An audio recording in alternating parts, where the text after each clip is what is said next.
I bought the Merrick house in late September, 3 weeks after the estate sale and 2 months after the bank officially declared the family missing. The realtor told me it was a steal. 4 bedrooms, original hardwood, a finished basement, all for 40% below market value. She didn't mention why. I'm a structural engineer by trade, which means I know houses. I know how they're built, how they settle, how they age. I know the difference between foundation cracks that are normal and foundation cracks that mean you should run. The Merrick house had been inspected 3 times. Every report came back clean. The first night I slept on an air mattress in the master bedroom with boxes stacked around me like cardboard walls. The house was quiet in that specific way old houses are. Not silent, but filled with the kind of background noise you learn to filter out. Pipes settling, wood contracting as the temperature dropped, the furnace kicking on in the basement with a low rumble that vibrated through the floorboards. At 3:47 a.m., I woke to the sound of knocking. 3 deliberate knocks, evenly spaced, coming from somewhere below me. I lay there in the dark, listening. The knocking didn't repeat. I told myself it was the heating system, maybe an air bubble in the pipes. Old houses make noise, that's what they do. I didn't go back to sleep. The next morning I walked the entire house with my blueprints, comparing what was on paper to what existed in 3-dimensional space. This is something I do professionally. Structural surveys. Verification that renovations match approved plans. I'm good at it. I noticed discrepancies. The first floor matched perfectly. The second floor matched perfectly. The basement was where things got strange. According to the blueprints filed with the county in 1962, the basement was a simple rectangular space. Furnace room in the northwest corner. Storage area along the east wall. Finished recreation room taking up the southern half. The stairs descended along the western wall. What I found when I went down those stairs was almost right. The furnace room was there. The storage area was there. The recreation room was there, complete with wood paneling that looked original to the house. But the proportions felt wrong. I'm trained to notice these things. A room that should be 15 feet across but feels like 14. A ceiling that should be 8 feet high but seems closer to 7.5. Small differences that most people wouldn't register but that make my professional instincts itch. I measured everything twice. The numbers matched the blueprints exactly.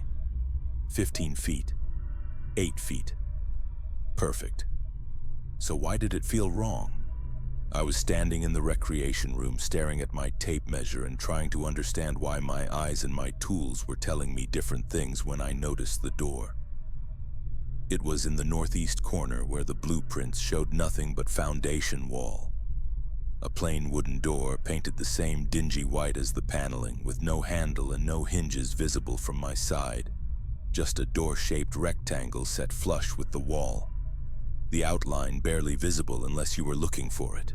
I put my hand on it. The wood was cold, much colder than the rest of the basement, and slightly damp. When I knocked, the sound was wrong. Not the hollow knock of a door over empty space, but something denser, more solid. I spent 2 hours trying to find a way to open it. There was no handle, no latch, no hidden release. The hinges, if they existed, were on the other side. I tried prying at the edges with a screwdriver, but the door didn't budge. It felt less like a door and more like a door-shaped piece of wall that someone had decided to paint white. I checked the blueprints again. The northeast corner should have been foundation wall backed by earth. There was no room for a door to lead anywhere. Unless it opened into the crawl space, but that made no sense. You'd need an access panel, not a full door. I took photos. I made notes. I measured the distance from the door to the exterior walls, trying to calculate what, if anything, could exist on the other side. The math didn't work. According to my measurements, the door opened into a space that should have been underground outside the foundation entirely. That night, the knocking came again. 3 measured knocks, 3:47 a.m. exactly. This time I was ready. I got up immediately, grabbed my flashlight, and went downstairs. The basement was empty. silent. The door in the northeast corner was exactly as I'd left it, sealed, handleless, impossible.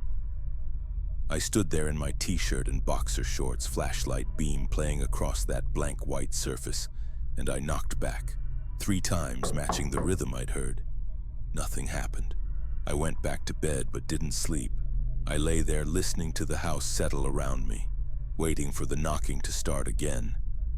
It didn't, but around 5 a.m. I heard something else. Footsteps, soft, careful, coming from the basement. The slow, deliberate walk of someone trying not to be heard. I told myself it was the house. Old houses make noise. The wood expands and contracts. Pipes settle. That's what they do. But I didn't go downstairs to check. I'm not someone who believes in ghosts. I believe in structural engineering, in physics, in material science. I believe in things I can measure, calculate, and prove. So when I started experiencing what I can only describe as spatial inconsistencies in my own basement, I looked for rational explanations. The first explanation I considered was carbon monoxide. Old furnaces can leak, causing hallucinations, time distortion, false memories. I bought 3 CO detectors and placed them throughout the house. All of them read 0. The second explanation was foundation settling. Maybe the house was shifting in ways that created optical illusions, making spaces appear different than they actually were. I set up laser levels in the basement and checked them daily. The foundation was perfectly stable. The third explanation was that I was losing my mind. I started documenting everything. I took photos of the basement from the same angles at the same time every day. I measured and remeasured the space. I made detailed notes about the door, its exact location, its dimensions, the texture of the paint, the temperature of the wood. That's when I noticed the changes. They were small at first. The door's paint job would appear slightly different, glossier one day, more matte the next. The outline would seem sharper or softer or set slightly deeper into the wall. I told myself it was the lighting, the angle I was viewing it from. My own tired eyes playing tricks. But then the position changed. I have photos proving this. On October 3rd, the door was 47 inches from the eastern wall. On October 5th, it was 51 inches from the eastern wall. On October 7th, it was back to 47 inches. The door was moving, or the room was moving around it, or I was measuring wrong somehow despite doing this for a living. I brought in a colleague, another engineer named David Chen, who I'd worked with for 8 years. I didn't tell him about the door specifically. I just asked him to do a structural survey of the basement, verify the measurements against the blueprints. He was down there for 3 hours. When he came back up, he looked confused. "Everything checks out," he said. "Measurements match the plans perfectly." But what? He hesitated. "I don't know how to explain this. The space feels wrong, like the proportions are off, but they're not. My eyes and my tools are giving me different information." "Did you notice anything unusual?" I asked. "Anything that shouldn't be there?" "Like what?" I almost told him about the door, but something stopped me. Maybe it was the way he was already looking at me with concern in his eyes, like he thought I was working too hard and needed a vacation. "Never mind," I said. "Thanks for checking." After he left, I went back down to the basement. The door was in a different position again, 43 inches from the eastern wall now, moving closer to the corner. That night, the knocking came at 3:47 a.m. 3 knocks, same as always. But this time, when I went downstairs, I heard something else. Breathing. Slow, steady breathing coming from behind the door. Not labored, not frightened, just the measured breath of someone standing very still, listening. I pressed my ear against the wood. The breathing continued, perfectly rhythmic. In, out, the same tempo as my own breathing. "Hello?" I said quietly. The breathing stopped. I waited, ear pressed to that cold wood my own breath held. After maybe 30 seconds, I heard something that made my blood freeze. My own voice, muffled and distant, coming from the other side of the door. "Hello?" I jerked back, heart pounding. I stood there in the dark basement, staring at that white door, while on the other side, something with my voice breathed in perfect synchronization with my lungs. I went upstairs. I locked my bedroom door. I did not go back to the basement for 3 days. On the 4th day, I decided to approach this scientifically. If something impossible was happening in my basement, I would document it properly. I would gather evidence, follow the data, and arrive at a conclusion based on observable facts. I set up cameras, 4 of them positioned to capture the entire basement from different angles, recording 24/7 to a hard drive in my office. I installed motion sensors. I bought a high-quality audio recorder and left it running next to the door. For the first week, nothing unusual appeared on the footage. The basement remained empty. The motion sensors never triggered. The audio recorder captured the normal sounds of an old house: creaks, groans, the furnace cycling on and off. But the knocking continued every night at 3:47 a.m. And when I checked the footage from those exact moments, the timestamp would stutter. The video would jump from 3:46:58 to 3:48:03, skipping over the precise window when the knocking occurred. I checked the hard drive. I checked the camera settings. I bought new equipment and set it up again. Same result. The cameras would record everything except the knocking. The audio recorder had the same problem. Hours of tape would play normally, then hit 3:47 a.m. and jump forward 2 minutes with a small click, like someone had physically edited the tape. I started staying awake during those hours, watching the camera feeds in real time. On the night of October 18th, I sat in my office with all 4 camera angles displayed on my monitors, waiting for 3:47 a.m. At 3:46, the feeds started to distort, small glitches at first, single frames of static, brief moments where the image seemed to fold in on itself. Then, at 3:47 exactly, all 4 screens went black. I could still hear the house around me. I could hear my own breathing, the hum of my computer, the wind against the windows. But the screens remained dark. Then came the knocking. 3 deliberate knocks vibrating up through the floor. The screens flickered back on at 3:48. The basement looked exactly the same as before except for one detail. The door was open. Not all the way, just a crack, maybe 3 inches, enough to show a sliver of darkness beyond. I watched that crack for 10 minutes, barely breathing, waiting for something to emerge. Nothing did. At 3:58, the door slowly closed itself. I went downstairs at dawn when the sun was bright enough to make me feel brave. The door was sealed again. No handle, no hinges, no visible crack. But when I put my hand against it, the wood was warm. I spent the next 3 days researching the Merrick family. What I found made me wish I'd never bought this house. The Merricks, James, Patricia, and their 2 children, Sophie and Connor, moved into the house in 2019. Before them, it was owned by the Patterson family for 30 years. Before the Pattersons, the Kowalskis. Before them, the Bremers. Every family disappeared. The Bremers in 1982. The Kowalskis in 1989. The Pattersons in 2018. The Merricks in 2024. All 4 families simply vanished. No signs of struggle, no evidence of foul play, no bodies ever found. Just empty houses with food still in the refrigerators and clothes still in the closets. I found something else in my research. In 1978, a home inspector named Robert Gaines filed a report about this property. He noted several structural anomalies, including rooms that measured differently depending on the time of day, walls that felt warm to the touch despite cold weather, and a door in the basement that appeared and disappeared. His report was dismissed. The house passed inspection. 6 months later, Robert Gaines disappeared from his own home. I found his old report in the county archives. The final page was handwritten notes, presumably added shortly before he vanished. The door is not an entrance.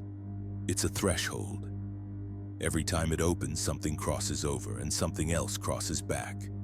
Below that, in shakier handwriting, I think I already crossed. I think I'm the one on the wrong side. I decided to leave. I would sell the house, take the loss, and find somewhere normal to live. Somewhere with consistent measurements and doors that stayed in one position. But when I went to pack my belongings, I couldn't find my car keys. I checked everywhere. The kitchen counter where I always left them, my coat pockets, the bedroom dresser. They were gone. My wallet was gone too. My phone charger, my work laptop, small things, essential things, vanishing one by one. I found them 3 days later, all of them, stacked neatly on the floor of the basement directly in front of the white door. I didn't remember bringing them down there. I had no memory of entering the basement at all. But there they were, arranged in a careful line. Keys, wallet, charger, laptop, like someone had collected the items I would need and placed them where I would be sure to see them. That night, I woke at 3:47 a.m. to silence. No knocking. For the first time in weeks, the house was completely quiet. I lay in bed listening to that absence of sound and felt a wrongness so profound it made my skin crawl. The knocking had become routine, expected. Its absence was somehow worse. I got up and went to the stairs. My body moved automatically like I was sleepwalking, though I was fully awake and aware. I descended to the first floor, then down to the basement. The door was open, not a crack this time. Fully open, revealing darkness beyond that seemed too deep, too absolute. The kind of darkness that has weight and texture that pushes back when you look at it. I turned to go back upstairs. My foot hit the first step and I heard my own voice from behind me, coming from the darkness beyond the door. "Don't leave yet. I've been waiting." I froze, one foot on the stairs, every muscle in my body screaming at me to run. But I couldn't, because the voice wasn't threatening. It was tired, desperate, pleading. It was me asking myself not to leave. I turned slowly. The darkness beyond the door had changed. It was no longer absolute. I could see shapes now, familiar shapes. The outline of boxes, the dim rectangle of a window, the stairs, another basement. My basement. But wrong somehow, like looking at a photograph where all the objects have been shifted slightly to the left. "I've been here for a long time," my voice said from the darkness. "Longer than you've been up there. I think I was the one who moved in first. I should have run. Every instinct I had was screaming at me to go upstairs, get in my car, and drive until this house was a distant memory. But I'm an engineer. I solve problems through understanding them, and I needed to understand this." I stepped toward the door. "What are you?" I asked. "I'm you," the voice replied. Or I was. It's hard to tell anymore. The house makes it difficult to remember which side you started on. The darkness beyond the door began to brighten like eyes adjusting to dim light. I could see more now. The shape of my furnace, the wood paneling, the concrete floor, and a figure standing at the base of the stairs. My height, my build, wearing the same clothes I had worn to bed. "There's not just one basement," the figure said. "There are layers, versions. Every time the door opens, you slip down a level, and someone else slips up. That's impossible. You've been measuring the room," the figure said. "You've noticed it changing. That's because it is changing. Every night at 3:47, the house rotates. The door opens, the basement shifts, and someone moves up while someone else moves down." I stared at the figure in the darkness. The longer I looked, the more details I could see. It was me, yes, but older. Tired. The clothes were the same, but more worn. The hair was longer, unkempt. "How long have you been down there?" I whispered. "I don't know. Weeks, months. Time works differently in the lower basements. But I know I need to come back up. I need to be where the sun reaches, where the door to the outside still opens. The figure stepped closer to the threshold. In the growing light, I could see its face clearly now, my face but weathered, eyes hollow with exhaustion. "We can switch," it said. "You come down for a while, I go up. That's how it works. That's how it's always worked." "No, you don't understand. If we don't switch, we both stay stuck. You'll slip down anyway, gradually, night by night. And I'll fade completely. This is mercy. This is the only way." I backed away from the door. "No, there has to be another solution, a way to close it permanently, to stop the rotation." The figure's expression changed. Not angry, sad, deeply, profoundly sad. "I thought that too," it said. "I tried everything, sealing the door, breaking it down, burning it. But you can't destroy a threshold. You can't stop something that's built into the foundation of reality itself. Then I'll leave. I'll sell the house, move away. The Merricks tried that. The Pattersons too. You can't leave. Once you've seen the door, once you've heard the knocking, you're already halfway across. The house has already claimed you." The light was getting stronger beyond the threshold. I could see the full basement now, every detail identical to mine but subtly wrong. The boxes were in different positions, the furnace was a different model, the window was broken. "Please," the figure said. "I've been alone down here so long. I just want to see the sun again, feel warm air, remember what it's like to be real." I wanted to help. Looking at that worn, desperate version of myself, I wanted to believe there was a solution that didn't involve anyone suffering. But I'm an engineer. I understand structural integrity. And I understood that if I crossed that threshold, I would become what it was. Trapped, fading, desperate for anyone to trade places with. "I'm sorry," I said and turned toward the stairs. Behind me, the figure screamed. Not words. Just a raw, anguished sound that echoed through both basements, up through the levels, reverberating through the foundation of the house itself. I ran. The scream followed me up the stairs, but when I reached the first floor, the house was silent again. I grabbed my phone, intending to call someone. Police, fire department, David, anyone. But my phone had no signal, no bars. The signal indicator was simply gone, replaced by a blank space where the bars should be. I tried the landline. Dead. The internet was down. My car keys were in my pocket, but when I opened the front door, I found something that made me stumble backward. Another house. My house. Seen from the outside, except the windows were dark and there was no car in the driveway. When I stepped onto the porch, the door behind me swung shut and locked. I was outside, but it wasn't my outside. The street was empty, no cars, no neighbors, no lights in any windows.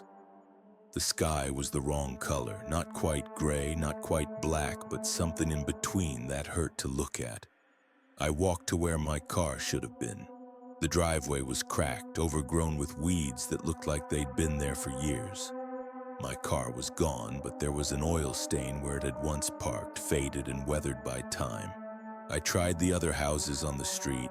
Every door was locked, every window was dark. When I looked through the glass, I saw empty rooms with furniture covered in sheets, layers of dust making everything look soft and unreal. This wasn't my neighborhood. This was a memory of my neighborhood, abandoned and forgotten. I went back to my house, this version of my house, and tried the door, still locked, but the handle felt warm, almost alive. When I pressed my ear against it, I could hear sounds from inside. The television playing, footsteps on the floor above, the normal sounds of someone living there. Someone was in my house, someone who had moved in after I had been replaced. I pounded on the door, shouting. No one answered.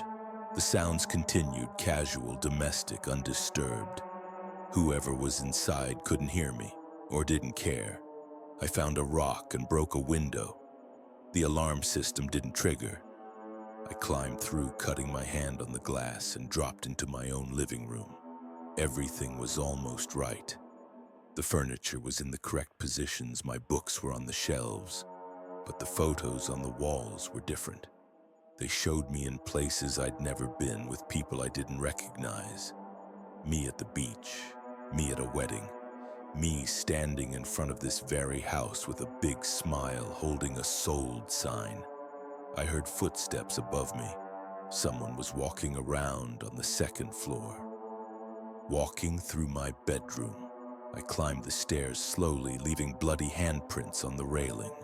The bedroom door was closed. Light showed beneath it. Someone was in there, moving around, doing normal evening things. I pushed the door open. The room was empty, the bed was made, the lights were on, but no one was there. Then I saw the mirror. In the reflection, someone was standing in the center of the room, standing exactly where I was standing. But it wasn't me. It was close, but the face was different, slightly longer, eyes set a little wider. The same clothes, the same posture, but wrong in ways I couldn't quite articulate. The figure in the mirror saw me looking. It smiled. I turned to confront it, but there was nothing behind me. The room was still empty, but in the mirror the figure raised its hand and waved. I ran from that room down the stairs toward the basement door, because I understood now. This wasn't my house anymore. This was the house one level down, where the previous version of me had ended up after refusing to trade places. I had descended anyway. The house had rotated without me noticing, and now I was on the wrong side of reality. The basement door was where it should be. I wrenched it open and descended the stairs. The basement looked exactly as I remembered: furnace, storage, recreation room. But the door in the northeast corner was different. It had a handle now. I grabbed it and pulled. The door swung open easily, revealing another basement beyond. This one was darker, damper, the concrete cracked and stained. The furnace was older. The wood paneling was rotting, and there was another door in the northeast corner. I stepped through. The door behind me swung shut. I heard it lock. The next basement was worse. Water dripped from pipes overhead. The walls were covered in mold. The single light bulb flickered weakly, casting shadows that moved when they shouldn't. Another door, northeast corner. No handle, but it swung open when I pushed. I descended again, and again, and again. Each basement was a degraded version of the one above, each one older, darker, more decayed. The doors became harder to open, the spaces became smaller, the ceilings lower, the air got thinner. How many levels down was I? 5? 10? I'd lost count. Each basement contained echoes of the life above. Boxes labeled with my handwriting, tools I recognized, furniture I'd owned. But everything was warped by time and neglect, like archaeological layers showing the history of occupation. In the 7th or 8th or 9th basement, I found the Merrick family. They were sitting at a card table playing a hand of poker with waterlogged cards. James, Patricia, Sophie, and Connor. They looked up when I entered, their eyes reflecting the dying light from above. "You made it," James said, his voice like gravel. "Took you longer than us." "How do we get out?" I asked. Patricia laughed, but it was a dry, brittle sound. "You don't. You keep going down until there's nowhere left to go. Then you wait. Wait for what? For someone new to move in. Someone new to start the rotation. Then maybe if you're lucky, you slip back up a level. Maybe 2 if enough people are playing." Sophie, who couldn't have been more than 8 years old, looked at me with ancient eyes. "We were on level 3 when you moved in. We've made it back to level 9 now. Only a few more to go." "That's impossible. You disappeared 3 months ago." "Time is different down here," James said. "We've been descending for years. Or days. It's hard to tell. I left them there, still playing cards in the darkness, and found the next door. I don't know which level I'm on now. The numbers stopped making sense 20 or 30 or 50 basements ago. Down here, the doors are harder to find. Sometimes there's no door at all, just a wall where a door should be. And I have to wait for hours or days until the rotation brings a new passage. The basements have stopped looking like basements. The current one is just a concrete cube, maybe 6 feet on each side with water pooling on the floor. The door is a crack in the wall, barely wide enough to squeeze through. I've seen other people, shadows of them anyway, figures moving through the lower levels searching for doors that lead up instead of down. I tried talking to them, but they couldn't hear me, or they were too far gone to respond. I found a version of myself on level 40-something. He was sitting in the corner, knees pulled to his chest, rocking slowly. When I asked him how long he'd been there, he just laughed. It was my laugh, but hollow, empty. "There's no top," he said. "Even if you make it back up, even if you replace the person living in your house, you're just taking their spot in the rotation. You'll slip down again eventually. Everyone does. Then what's the point? The point is trying. The house feeds on the trying. Every attempt to climb back up just makes the foundation stronger." I left him there and descended further. The deepest level I've found so far is barely a space at all. Just a narrow crawl space with a dirt floor so low I have to crawl on my belly to move forward. Roots have broken through from above and there's a smell like earth after rain. But there's a door, there's always a door. This one is made of wood so old it's nearly fossilized. When I touch it, I can feel vibrations traveling through the grain. The movements of everyone above me living their lives, believing they're the real version. I wonder how many levels down I am now. 50? 100? Do the levels go on forever, or is there a bottom? And if there is a bottom, what happens when you reach it? I've stopped trying to go back up. Every time I climb, I just end up descending again. The house has a gravity to it, pulling everything down, down, down into its foundation. Sometimes I hear the knocking, 3 measured knocks echoing down through the layers. Someone new has found the door. Someone new is starting their descent. I wonder how long they'll resist before they slip down to join the rest of us. The new owner's name is Michael Price. I've seen the paperwork somehow, though I don't remember how. Memory is difficult down here. The walls remember better than I do. Michael is an architect. He bought the house because he loves the bones of it, the structure. He's planning to renovate, to restore it to its original glory. He's already started work on the first floor. He doesn't know about the basement door yet, but he will. They always find it eventually. Yesterday, or last week, or last year, time doesn't work right down here. I felt the rotation coming. The walls vibrated with a frequency I've learned to recognize. Somewhere far above me, the doors were opening.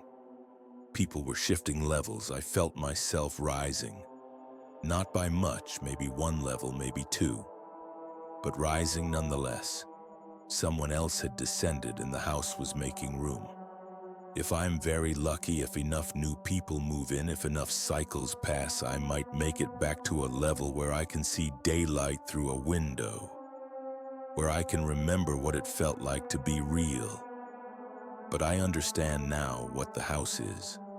It's not a place, it's a process.